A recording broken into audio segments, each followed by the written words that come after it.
మొత్తం మనోళ్ళందరూ రాని ఫోటో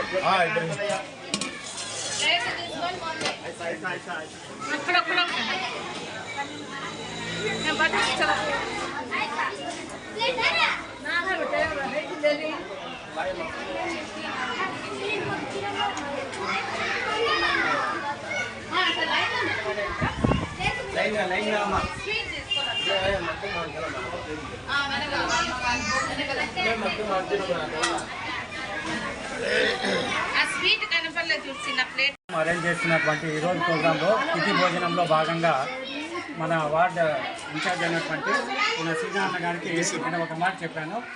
వాళ్ళు గవర్నమెంట్ ప్రోగ్రాం కూడా ఈ వార్డులో ఉండే వాళ్ళకి పిల్లవాళ్ళకి స్పాన్సర్స్ అంటే ఏదైనా భోజనం కానీ లేదంటే స్వీట్ ఐటమ్ కానీ ఏదో ఒకటి అరేంజ్ చేయమని చెప్పారు. అందులో భాగంగా నేను అన్నకి అడిగాను.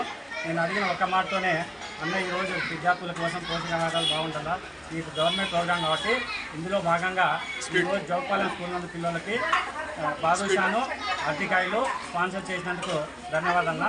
మీరు ఇలాగే ఈ వార్డులో స్కూల్ అందరూ పేద పిల్లలు కాబట్టి ఈ వంతు దాతలు ఇంకా ముందరకు వచ్చి ఈ పిల్లలు చదువుకోవడానికి అందరూ సహకారం అందించి తోడ్పడినందుకు అందరికీ పేరు పేరున ధన్యవాదాలు తెలియజేస్తూ జోగపాలెం స్కూల్ పాఠశాల యందు పేద విద్యార్థులకు మంచి భోజనము అందించాలనే ఉద్దేశంతో ఈరోజు కూడా ఈ ప్రోగ్రాం చేయడం జరిగినది. ఈరోజు డొక్కా సీతమ్మ ఆదర్శంగా తీసుకొని నారా లోకేష్ బాబు గారు ఆదర్శాల మేరకు తిథి భోజనం డొక్కా సీతమ్మ కొన్ని వేల మందికి భోజనాలు పెట్టించిన అదే భాగంగా నారా లోకేష్ గారు కూడా మన స్టేట్లో అందరికీ అందించాలా అనే ఉద్దేశంతో ఈరోజు మేము ఈ ప్రోగ్రాం చేయబడినది, తిథి భోజనము చేయబడినది.